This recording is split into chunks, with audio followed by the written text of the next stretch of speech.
ایک پہلے یہ بات سے میں ایک شخص کا تعارف کرا دوں. یہ خزرج کا ایک بہت نیک آدمی تھا. نبی صلی اللہ علیہ وسلم سے پہلے اس نے رہبانیت اختیار کر لی تھی اور یہ تورات کا بہت بڑا عالم بن گیا تھا.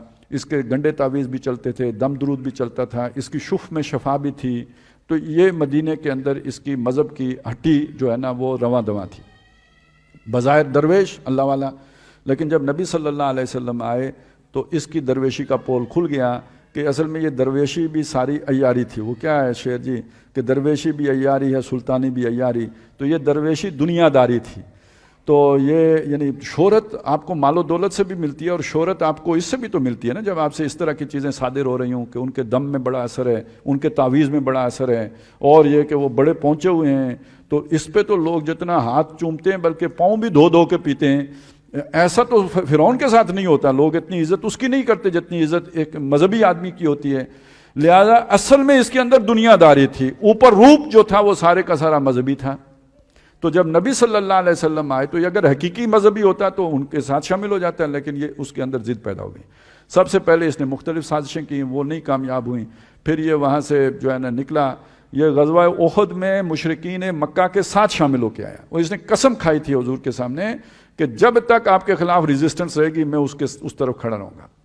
پھر جب اسے فتح مکہ کے بعد اندازہ ہو گیا کہ جزیرۃ العرب تو چھٹی کر گیا, کوئی ریزسٹنس باقی نہیں رہی, غزوہ حنین بھی ہو گیا, تو پھر یہ یہاں سے بھاگا رومیوں کے پاس پہنچ گیا.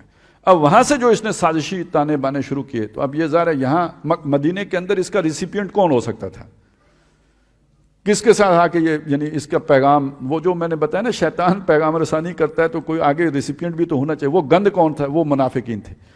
اب یہ جو منافقین تھے انہوں نے طریقہ کیا اختیار کیا, مخالفت کا نہیں, مسجد بنانے کا. اب یہ سمجھے مسجد بنانے کے عمل کے پیچھے بھی گندی نیت ہو سکتی ہے, شیطانی ارادہ ہو سکتا ہے, شیطانی منصوبہ ہو سکتا ہے پورے کا پورا. تو یہ نہیں سمجھا کریں کہ کوئی آ کے آپ کے سامنے اچھا نعرہ لگا دے کہ میں مسجد بنا رہا ہوں یا اسپتال بنا رہا ہوں یا ریاست فلانی بنا رہا ہوں, تو اس میں لازمی چونکہ نعرہ اچھا ہے تو بندہ بھی اچھا ہے. نہیں, یہ نعرہ تو کتنا اچھا تھا لیکن پیچھے نیت کتنی خراب تھی. اسی طرح ہر ریاکاری کے چوگے کے اندر چھپا ہوا جو ہے نا وہ جو ہوتا ہے نا بنیا, وہ اسے پہچاننے کی ضرورت ہوتی ہے.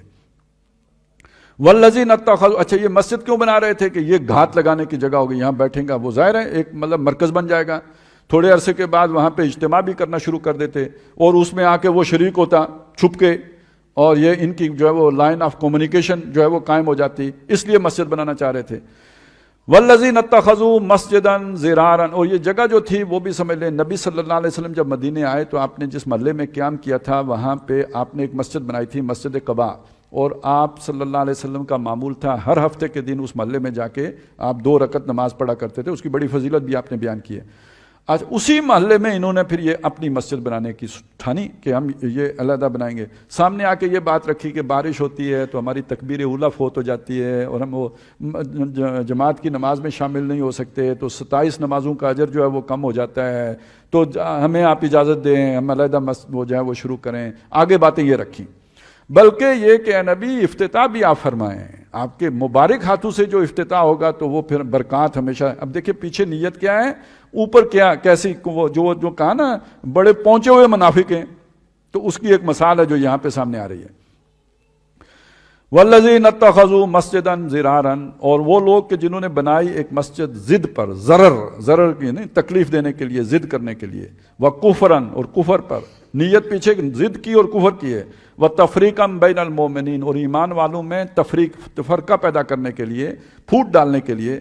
وارصادا لمن حارب اللہ ورسولہ من قبل, اور گھات فراہم کرنے کے لیے اس شخص کو کہ جو اس سے پہلے اللہ اور اس کے رسول کے ساتھ جنگ کرتا رہا, وہی ابو عامر راہب خزرجی. وَلَيَخْلِفُنَّ ان اردنا, اور حلف اٹھاتے ہیں, قسمیں کھاتے ہیں, لوگوں کو یقین دیتے ہیں کہ ہمیں چندہ دیجئے, ہمارا ارادہ الا الحسنى, سوائے بھلائی کے, اچھائی کے, نیکی کے, زیادہ ثواب کمانے کے اور مسجد میں زیادہ وقت گزارنے کے, اور کچھ بھی نہیں ہے, ہم تو اس لیے یہ مسجد بنانا چاہتے ہیں. واللہ یشہد انہم لکاذبون, اللہ گواہی دیتا ہے وہ جھوٹے ہیں. یہ سب ان کا مکر و فریب ہے, یہ تقریریں جو ان کی فراڈ ہیں.